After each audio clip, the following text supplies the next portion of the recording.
नमस्कार दोस्तों, स्वागत है आपका। जैसा कि हम सब जानते हैं, जब भी भाषा की बात होती है, तो भाषा के आदि भाषा की भी साथ में बात होती है। तो हमारी हिंदी की जब भी बात होगी, उसकी आदि भाषा संस्कृत की बात साथ में चलेगी। लेकिन हिंदी में शुरू कहाँ से हुई और हिंदी में सबसे पहले गद्य आया, पद्य आया, इन बातों के लिए हम आपको लगातार बताते जा रहे हैं हिंदी साहित्य का इतिहास। और उसमें हमने जारी कर रखी है रामचंद्र शुक्ल के इतिहास की पुस्तक। लेकिन फिर भी हम चाहते हैं कि आप तक वो बातें पहुँचे जो ज़्यादातर सभी के पास होनी चाहिए हिंदी साहित्य के विद्यार्थी होने के नाते। तो दोस्तों, आपने अभी जाना कि सबसे पहले हिंदी साहित्य में काव्य साहित्य आया और कविताएं आई, लेकिन पद्य के बाद में गद्य भी तो आया होगा, नाट्यांश आया हो, ठीक है, आप इसके बाद में नाट्यांश ही पढ़ेंगे। लेकिन गद्य में हिंदी साहित्य में सबसे पहले क्या आया? तो इसके अंतर्गत कहानी और उपन्यास दोनों के अलग अलग विषय हैं। तो कहानियों के अंदर जिनका नाम पहली कहानी में आता है, उनकी हम आपसे अलग से चर्चा करेंगे एक सीरीज़ के दौरान। फिलहाल में हम चर्चा करते हैं कि हिंदी साहित्य में पहला उपन्यास कौन सा है, उपन्यास की चर्चा करेंगे, ठीक है। ये अलग रहेगा टॉपिक कि हम आपसे चर्चा करेंगे कि पहला उपन्यास कौन सा, किस तरीके से माना जाए, और पहली कहानी कौन सी मानी जाए और किस बेस पे मानी जाए। अभी के लिए हम आपके पास में लेकर आए हैं एक सीरीज विशेष, जिसमें आप उन उपन्यासों को पढ़ेंगे जिनमें हिंदी साहित्य का पहला उपन्यास कहलाने का गुण है, अर्थात कि जिनको हिंदी साहित्य का पहला उपन्यास कहा जाता है। तो इस श्रृंखला में आप जानेंगे सबसे पहले परीक्षा गुरु। परीक्षा गुरु जिसके लेखक है लाला श्रीनिवास दास, और इसके अलावा इनमें जानेंगे देवरानी जेठानी की कहानी, जो कि एक लघु कहानी भी मानी जाती है, इसलिए उसको उपन्यास कैसे कहा जाए वो चर्चा बाद में हम करते हैं। लेकिन फ़िलहाल में हम आपके सामने प्रस्तुत कर रहे हैं लाला श्रीनिवास दास का लिखा हुआ परीक्षा गुरु, जो कि हिंदी साहित्य का पहला उपन्यास है। तो जैसा कि आप सब जानते हैं, सबसे पहले अगर किसी भी ग्रंथ को हम शुरू करेंगे तो उसमें सबसे पहले लेखक के विचार और किताब के बारे में बातें आती है। उनको भूमिका कहते हैं, कोई उन्हें निवेदन के नाम से लिखता है, कोई उन्हें भूमिका के नाम से लिख देता है, कोई दो बातें करके लिखता है, कोई किस तरीके से लिखता है, वो लेखक की एक अपनी स्वीकृति होती है। तो इसी में से परीक्षा उपयोगी सामग्री यहीं से आती है हमारी, इसीलिए हम भूमिका को कभी छोड़ेंगे नहीं। मूल कंटेंट आपके सामने हम लेके आते हैं, लेकिन हम भूमिका को छोड़ेंगे नहीं। इसलिए ये डेडिकेट है, ये समर्पित है हमारे राइटर के हाथ से लिखी हुई भूमिका के प्रति, जिसमें से आपके अत्यधिक प्रश्न बनेंगे। ये लेखक की खुद की स्वीकृति है। तो लीजिए, प्रस्तुत है भूमिका, जिसका शीर्षक है निवेदन, अर्थात कि हिंदी साहित्य के प्रथम उपन्यास परीक्षा गुरु की भूमिका, जो कि लेखक लाला श्रीनिवास दास जी ने स्वयं लिखी है, जिसका शीर्षक है निवेदन। प्रस्तुत है,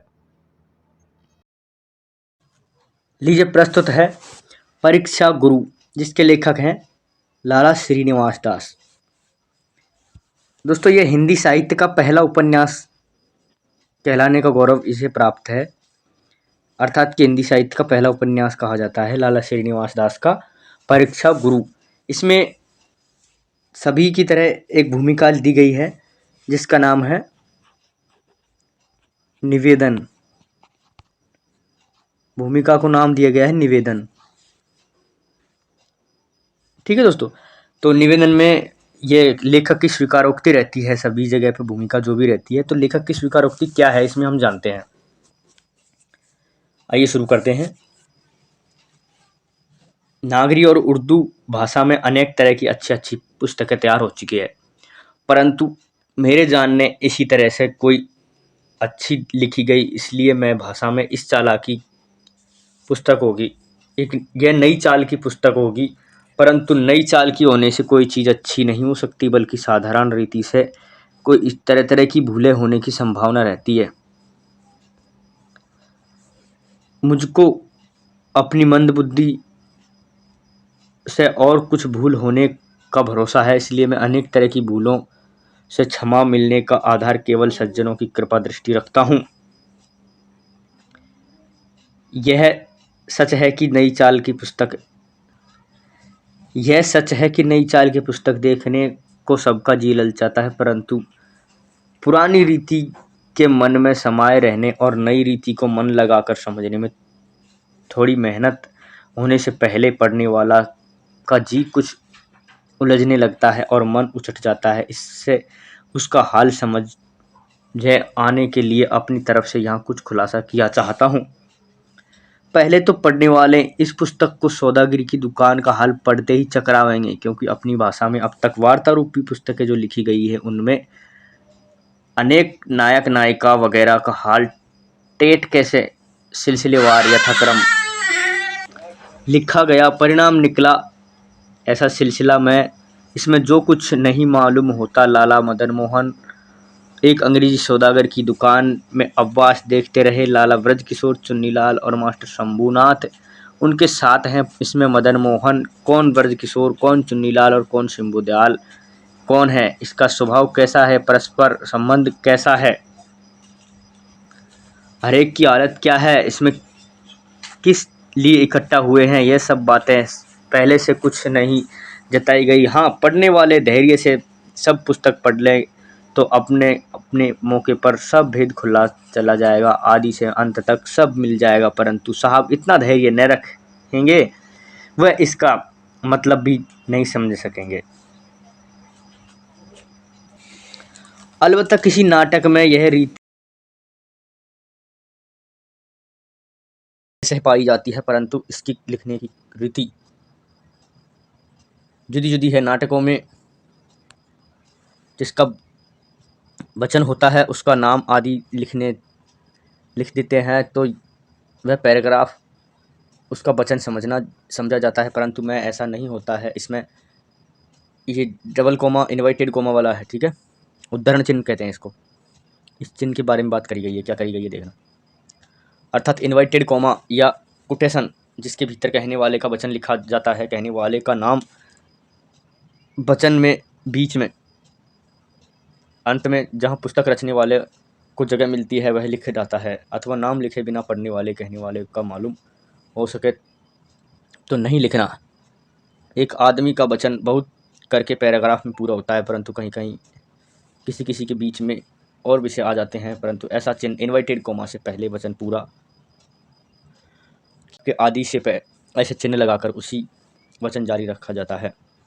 बीच में दूसरे वचन आ जाता है, वहाँ दूसरे वचन को अलग दिखाने के लिए ऊपर उस पर भी अक्सर इन्वर्टेड कोमा लगा दिए जाते हैं, परंतु वचन ऐसे चिन्हों के भीतर नहीं होते हैं, वह पुस्तक रचने वाले की तरह होते हैं।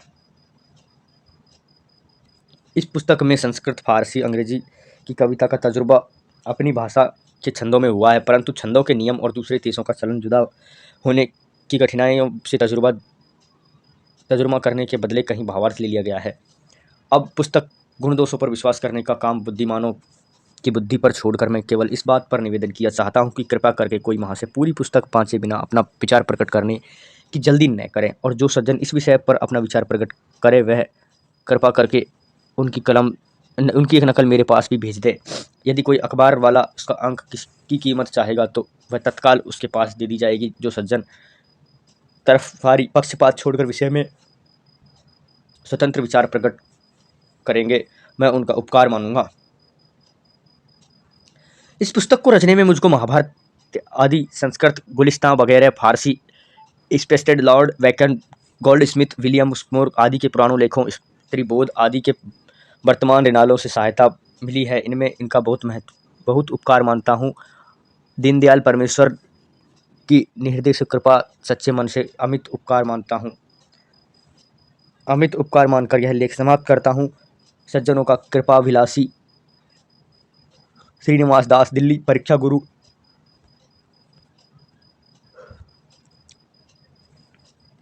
देखिए यहाँ पर इन्होंने स्वीकारोक्ति करी है कि अपने को क्या कहा है, सज्जनों का कृपाभिलाषी। अपना नाम इन्होंने बाकायदा लिखा है, श्रीनिवास दास, दिल्ली के थे ये। परीक्षा गुरु उपन्यास लाला श्रीनिवास दास, प्रकरण 1, सौदागिरी की दुकान और चतुर मनुष्य को जितने खर्च में। अच्छा ठीक है, प्रकरण 1 यहाँ से शुरू होगा। तो अब यहाँ पर इसकी भूमिका समाप्त होती है, निवेदन समाप्त होता है। तो दोस्तों ये था निवेदन शीर्षक से लाला श्रीनिवास दास के उपन्यास परीक्षा गुरु की भूमिका, जो कि एक स्वीकारोक्ति है। स्वीकारोक्ति किसकी है? लेखक की, कि इसमें क्या क्या कमियां हैं, क्या नहीं है, किस प्रकार से इसको लेखक ने पूरा किया है, जिसमें अनेक ग्रंथों के नाम इसमें बताए गए हैं, जो कि आप एक बार वापस देख लीजिए। तो ग्रंथों के नाम आप जब देखेंगे तो उसमें देखिएगा कौन कौन से आ रहे हैं। महाभारत, संस्कृत गुलिस्ता यानी संस्कृत के ग्रंथ वगैरह, फारसी स्पेक्ट्रेड, लॉर्ड वैकल, इनके नाम ध्यान रखा, Lord वैकल, gold Smith, William Kapoor आदि के पुराने लेखों और स्त्री बोध के वर्तमान रिनालों की बड़ी सहायता मिली है। स्वीकार किया है कौन कौन से ग्रंथों की सहायता मिली है।